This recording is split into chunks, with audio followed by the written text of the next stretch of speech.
So our next topic periodic trends and chemical reactivity यानी periodic trends हम लोग देखने वाले हैं और उसके वजह से जो केमिकल रिएक्टिविटी यानी वो मेटल जब रिएक्शन करेगा तो क्या रिएक्टिविटी रहेगी वो देखने वाले हैं। पीरियोडिक ट्रेंड्स में जैसे वो सब आयनाइजेशन एनर्जी और सब electron gain enthalpy. We have observed the periodic trends in certain fundamental properties such as atomic and ionic radii, ionization enthalpy, electron gain enthalpy and valence. Valence यानी oxidation number का बात कर रहा है। तो हमने पीरियोडिक ट्रेंड्स किसके respect में देखा था? एटॉमिक और आयनिक रेडियाई देखा था, कैसे चेंज कर रहे हैं left to right. Ionisation enthalpy देखा था, इलेक्ट्रॉन गेन एंथैल्पी देखा था, ऑक्सीडेशन नंबर देखा था। We know by now that periodicity is related to electronic configuration। जो चेंज आ रहा है एक रिपीटेड इंटरवल पे वो किसके वजह से आ रहा है? इलेक्ट्रॉनिक कन्फिग्रेशन के वजह से। That is, all chemical and physical properties are a manifestation of the electronic configuration of elements। बोला जा रहा है कि जितने भी केमिकल और फिजिकल प्रॉपर्टीज हैं कोई एक एलिमेंट की, वो मैनिफेस्टेशन किसकी? इलेक्ट्रॉनिक कन्फिग्रेशन की। जैसे फ्लोरीन, क्लोरीन, ब्रोमीन, आयोडीन है तो सबका सेम ही है electronic configuration. Of course same नहीं है, मतलब आउटर वाला सेम है। ये p इलेक्ट्रॉन है, ये 2p6, 2p5, 3p5, 4p5, 5p5। तो ये एक ट्रेंड बन गया ना, तो इसके वजह से ही केमिकल रिएक्टिविटी डिसाइड होगा। We shall now try to explore relationship between these fundamental properties of element with their chemical reactivity। मतलब अब वो रिएक्ट कैसे करेंगे वो हम लोग देखने वाले हैं। पहले का पता होना चाहिए इसके लिए। The atomic and ionic radii as we know generally decrease in a period from left to right। हमको पता है कि atomic radius left to right जाएंगे, यानी बोरॉन से लेके अगर हम फ्लोरीन तक जाएंगे और डिटेल लिथियम से लेकर फ्लोरीन तक जाएंगे तो साइज घटेगा, जिससे क्या होगा कि आयनाइजेशन एंथैल्पी बढ़ेगा।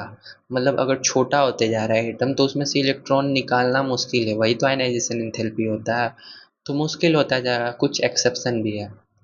और electron gain enthalpy more negative होता जाएगा। अगर साइज छोटा हो जाएगा लिथियम से फ्लोरीन, फ्लोरीन सबसे छोटा हो गया, तो इसमें अब इलेक्ट्रॉन डालना हमारे लिए बहुत मुश्किल है।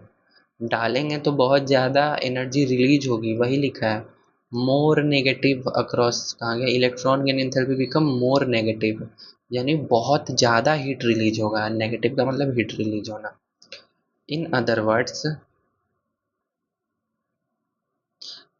words, the ionization enthalpy of the extreme left element in a period is the least and electron gain enthalpy of the element on the extreme right is highest negative। फिर से वही पिछले जो हमने देखा था कि ionization enthalpy of extreme left यानी लेफ्ट यानी लिथियम का बात कर रहा है। In a period is least, lithium का सबसे कम ionization enthalpy with respect to, and the electron gain enthalpy of the element on extreme right is highest negative। अगर फ्लोरीन है तो इसका electron gain enthalpy highest negative है। मतलब इस ग्रुप में बात कर रही है अलग अलग, यहाँ पे आयनाइजेशन एनर्जी का कंपैरिजन, यहाँ पे इलेक्ट्रॉन गेन इंथैल्पी का। नोबल गैस का तो कम्प्लीटली फील्ड सेल्ड होता है तो पॉजिटिव इलेक्ट्रॉन गेन इंथैल्पी, ये सब हम लोग उस वीडियो में देख चुके हैं। This results into high chemical reactivity at the two extreme and lowest in centre. हो क्या रहा है कि देखो, फिर से देखो, in other words ionisation enthalpy of extreme left element in a period is least. यानी ये जो लिथियम, बेरिलियम, बोरोन से लेके हम फ्लोरीन तक जा रहे हैं तो आयनाइजेशन एंथैल्पी क्या होता है? इधर कम रहता है, इधर बढ़ते जाता है। तो ये कम आयनाइजेशन एंथैल्पी यानी लिथियम प्लस इजीली बन जाएगा। एक इलेक्ट्रॉन देना ही तो आयनाइजेशन एंथैल्पी है। फ्लोरीन का बोला है कि इलेक्ट्रॉन गेन एंथैल्पी सबसे मैक्स है, यानी ये जो इलेक्ट्रॉन निकलेगा वो तुरंत फ्लोरीन ले लेगा। तो एक्सट्रीम लेफ्ट और राइट पे केमिकल रिएक्टिविटी हाई हो गई इसके वजह से। दिस रिजल्ट्स इनटू, मतलब एक इलेक्ट्रॉन दे रहा है इजीली, एक इलेक्ट्रॉन ले रहा है इजीली, और वो दोनों एक्सट्रीम पे बैठे हैं। This results into high chemical reactivity at the two extreme and lowest in centre. और बीच में तो लोवेस्ट होगा, क्योंकि क्यों लोवेस्ट हुआ? क्योंकि जो टॉप वाले हैं वो तो कोने कोने पे बैठे हैं। Thus, the maximum chemical reactivity at the extreme left among alkali metal is exhibited by the loss of an electron। जो लिथियम, सोडियम, पोटेशियम, रुबिडियम, ये सब एक इलेक्ट्रॉन दे के lithium plus sodium plus potassium plus rubidium plus ये सब easily बनाएंगे। जिससे क्या होगा, exhibited by loss of an electron, जिससे क्या होगा कि कटायन बनेगा। और एक्सट्रीम राइट पे मतलब हैलोजन का बात कर रहा है, फ्लोरीन, क्लोरीन, ब्रोमीन, ये तुरंत तुरंत इलेक्ट्रॉन ले लेंगे। तो ये भी तो ज़्यादा रिएक्टिव हो गए, तुरंत ले लिए इलेक्ट्रॉन, तो high reactive. This property can be related with the reducing and oxidising behaviour of the element which you will learn later. Redox में आपको पता चल जाएगा, अगर कोई मेटल एलिमेंट दे रहा है तो ये ऑक्सीडेशन हो रहा है, फ्लोरीन इलेक्ट्रॉन लेके F माइनस, ये रिडक्शन हो रहा है। However here it can be directly related to the metallic and non-metallic character of element। Metallic character यानी लिथियम, सोडियम, पोटेशियम, ये सब मेटेलिक कैरेक्टर हो गए। Non metallic character fluorine, chlorine, bromine. Thus, the metallic character of an element which is highest at the extremely left decreases and the non-metallic character increases while moving from left to right across the period। फिर से metallic character जो कि सबसे ज़्यादा कहाँ पे है, extremely left में, वो डिक्रीज करता है कब, जब आप लेफ़्ट टू राइट जाओगे। देखो lithium, beryllium, boron, carbon, nitrogen, oxygen, fluorine, तो ये सबसे ज़्यादा मेटल है, तो मेटेलिक कैरेक्टर इसका सबसे ज़्यादा है। लेफ़्ट टू राइट जाओगे तो मेटेलिक कैरेक्टर घटेगा, तो क्या बढ़ेगा, नॉन मेटेलिक कैरेक्टर NMC बढ़ेगा, क्योंकि नॉन मेटल्स आ रहे हैं तो नॉन मेटल वाले कैरेक्टर भी तो बढ़ेंगे। और नॉन मेटेलिक कैरेक्टर इंक्रीज होगा कब, जब आप लेफ़्ट टू राइट जाओगे, लेफ़्ट टू राइट जाओगे तो नॉन मेटल का कैरेक्टर बढ़ेगा। Okay. The chemical reactivity of an element can be best shown by its reaction with oxygen and halogen। Okay, here we मतलब बोल रहा है कि अगर आपको रिएक्टिविटी देखनी है ऑक्सीजन और हेलोजन का एज एग्जांपल आप देख लो।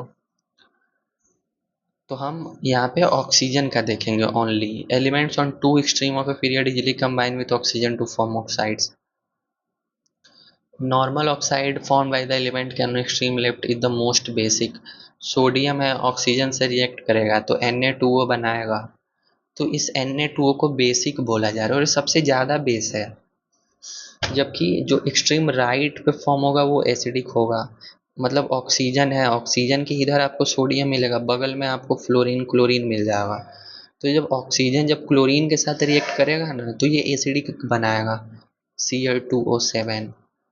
और अगर वो सोडियम के साथ करेगा तो बेसिक, मतलब ऑक्सीजन अगर मेटल के साथ करेगा तो बेसिक ऑक्साइड बनाएगा, ऑक्सीजन अगर नॉन मेटल के साथ करेगा, नॉन मेटल, तो वो एसिडिक बनाएगा, मोस्ट एसिडिक।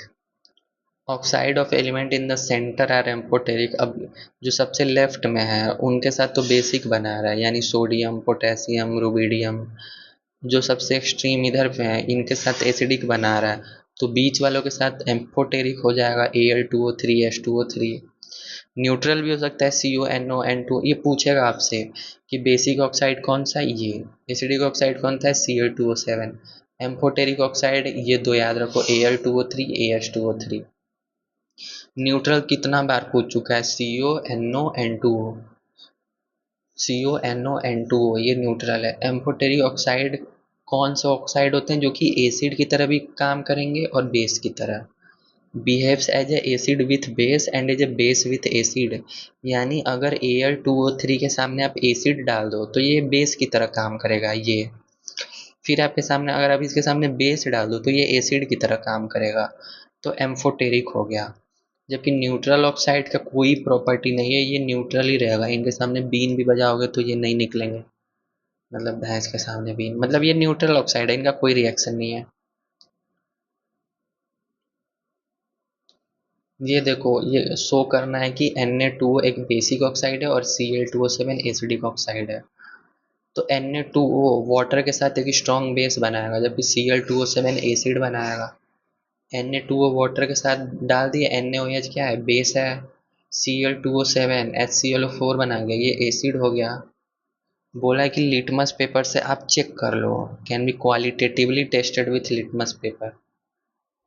लिटमस में अगर बेस को डाल दिए तो वो कैसा हो जाएगा, ब्लू हो जाएगा, और अगर एसिड डाल दिए तो लिटमस रेड हो जाएगा, तो पता चल जाएगा। अब आ गए हम लोग 3D सीरीज। ट्रांजिशन में change in atomic radius is much smaller as compare to those of representative element. बोला जा रहा है कि डी सीरीज में, मतलब जो डी है, डी ब्लॉक है, उसमें जो एटॉमिक रेडियाई जो घटता है वो कम घटता है, किसके रिस्पेक्ट में, जो एस और पी में घटता है। The change in atomic radii is still smaller among इन। अब डी ब्लॉक में तो कम ही है, लेकिन 4F सीरीज यानी इनर ट्रांजिशन में और कम है। The ionisation enthalpy are intermediate between those of S and P. किसका, डी ब्लॉक का, कि एस ब्लॉक में और पी ब्लॉक में जो आयनाइजेशन एंथैल्पी है उनके बीच का है, क्योंकि एस और पी के बीच ही में तो डी आता है, तो प्रॉपर्टी भी बीच वाली ही मिल गई। As a consequence they are less electropositive than group 1 and 2। यानी जो मेटल है, स्कैंडियम, टाइटेनियम, वैनेडियम, क्रोमियम, ये मेटल है, ठीक है, लेकिन आप सोडियम, पोटेशियम और कैल्शियम, इन सब मेटल को ला दो तो ज़्यादा मेटेलिक कैरेक्टर इन लोग के पास है, किसके पास, एस ब्लॉक वालों के पास, डी ब्लॉक के रिस्पेक्ट में। वही बोला है कि चूंकि इनका आयनाइजेशन एंथैल्पी बीच में आ रहा है, साइज उतना नहीं घट रहा है, तो ये लेस इलेक्ट्रोपॉजिटिव हो गए, यानी इलेक्ट्रोपॉजिटिव मतलब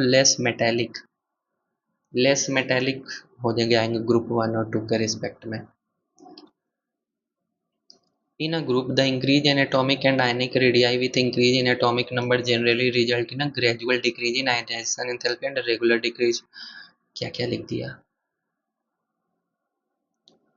क्या बोला, in a group the increase in atomic and ionic radii with increase in atomic number.